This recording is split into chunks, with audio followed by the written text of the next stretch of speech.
And good morning, ladies and gentlemen. Welcome to the Board of County Commissioners Board Work Session for Thursday, September 10th, 2020. By way of introduction, I'm John Hutchings, the chair of the board. We also have Vice Chair Commissioner Ty Menser and Commissioner Gary Edwards in the house. Our County Manager Ramiro Chavez is here. And we have, before I get to you, Susan, if you'd like to join us via conference call, the phone number is 360-252-9020, extension 1234. Is that conference, is it set up, Ramiro? Yes, sir. Okay. Now we have Susan Tiffany with us, and this is a Salvation Army introduction. And so, Susan, what is your title, ma'am? What is it you do? I am the Divisional Social Services Director for the Northwest Division. The Northwest Division covers all of Washington State, Northern Idaho, and Western Montana. We have 28 core program units that all have some type of social services program. And so my job as the Divisional Social Services Director is to provide resources, support, and guidance to all of our locations on social service issues that might come up, services that we're providing, that type of thing. Okay, and so you're typically housed in or work in Seattle then? So I have been recently. I'm right now serving as the interim director of operations for Seattle Social Services, which is one of the 28 units that we have in our division. So I actually live in Olympia, and that is I telework usually. But not right now. I'm spending most of my time in Seattle recently. Okay, so we're waiting for Captain Jared Arnold to chime in, correct?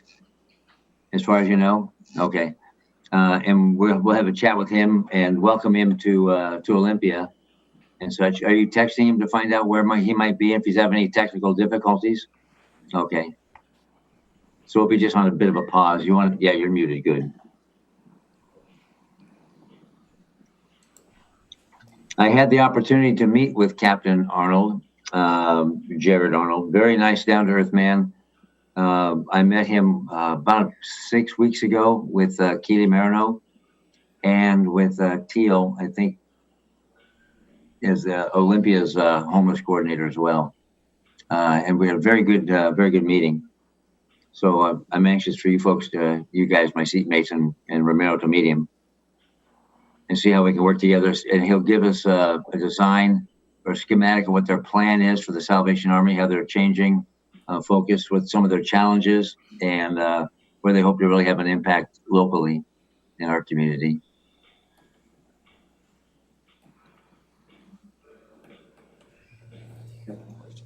And what might have you learned? Anything? No, I've sent an email and sent a text. So I tried to call and it went straight to voicemail. So. Okay. Let me ask my seatmates. I have a question, but do you have any questions of Tiffany, or sorry, of Susan regarding Salvation Army and the work that she does? No, I really don't. Just I'm all for just listening to what she's got to say and what the new captain has to say. Okay. Okay. Well, I'll ask you this question, Susan, and if you can answer it. When is Salvation Army going to stop? When are you due to end the emergency shelter and begin working towards transitional housing? That framework. So I know that Captain Arnold is working on a plan. I'm not sure of the exact dates. So I don't want to misspeak on that. I do know that part of our process, anytime we're making a program change or adjustment, it has to go through divisional headquarters. So the advantage of my living in Olympia, and I do also attend church with the Arnolds, is that they have me at least once a week to ask questions and talk about what some of their plans are. And then I can kind of grease the wheels, I guess, at DHQ to say, you know, we have this coming down from Olympia, so we can be prepared to get it through the process quicker. And I can say that the plan that Captain Arnold has proposed with kind of transitioning from more of like the COVID operation shelter to more of transitional housing is supported by the Social Services Department as well as DHQ in general. So as he's working through that process and that proposal for that transition, I feel like at this point, everything that he's proposed will be supporting. So, well, we're all anxious in Thurston County to hear what to expect regarding that transition, how we can help, and how the Salvation Army can help us as well, or help our sheltered people needing shelter. No word from the captain. Nothing. no word yet. Okay.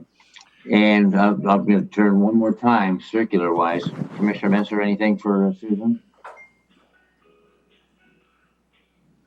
I don't think so. No, I mean, you know, I probably would have questions based on further presentation or conversation, but nothing right offhand right now. Commissioner Edwards? Yes, I guess I will ask something that we can all appreciate.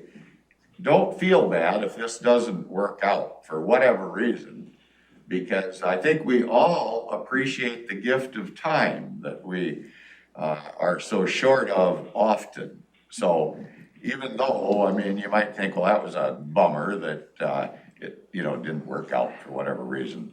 It's not the end of the world, and I think we all have plenty to do. So we're not going to feel bad. We'll just reschedule and have an opportunity to meet the captain. Looking forward to it. We realize that things happen. Thank you for that comment. That's exactly the case. I'm sure he's quite busy as well, being pulled in many directions. I do know that they were on, in the Salvation Army, they call it furlough, but I know that they were on vacation, scheduled for 2 weeks. So this week there was their second week. He's attended a couple of other meetings though, but they're at camp, it's Camp Arnold. And Camp Arnold is in like Eatonville, right? So it's in Pierce County. So I'm not sure, the reception out there is not always reliable.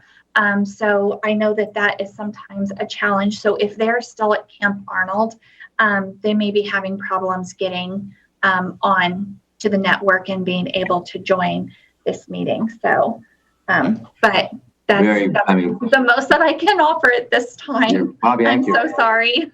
Is Camp Arnold, is it named after him because he's the main? You know, I don't know. Though I think that's actually where he and his wife met, were at Camp Arnold. So I don't know. That's a very good question. I'll be sure and ask him that next time. I don't know if there was a Camp Blum, you know, when Major was here. I don't know. Mm-hmm. All right. Well, thank you very much. We'll be in contact with him. I'm sure you will as well. And yes. We miss him, but we'll get this rescheduled.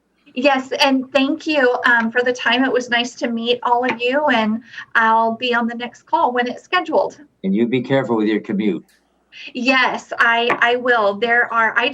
One of the things I'm like, you have one job when you're on the road, and it's like to just drive your vehicle without hitting people. And I'm confused as to why this is such a difficult task. And the number of accidents I see. My mom is in Texas, and she called me this morning on my way in, and she said, "Are you driving to Seattle?" And I said, "Yeah, I'm on my way now." And she said, "Are you sure that you should be going? Because I saw in the news that they're under red flag conditions, and I'm just really concerned that you are going to be, you know, overrun by a fire while you're on the highway. So, like, shouldn't you just stay home?" And I said, "Well, there's a lot of concrete where I am. So I'm not really that concerned about a fire." And so we were chatting, and then we got off the phone, I think I was hitting like the Auburn, like where you go through the Auburn area where all the trees are. And I was like, wow, maybe she was onto something. I'm just gonna hope that no fires start and, start burning down this area while I'm caught on the highway. So I have to go, Mom. I'm driving. I know. You're distracting me. Hands free. But yeah, I will be very careful. Thank you. All right. Thank you very much. And we're signing off. We're going to go ahead and end this Okay. meeting then. Thank you. Bye-bye. Bye-bye.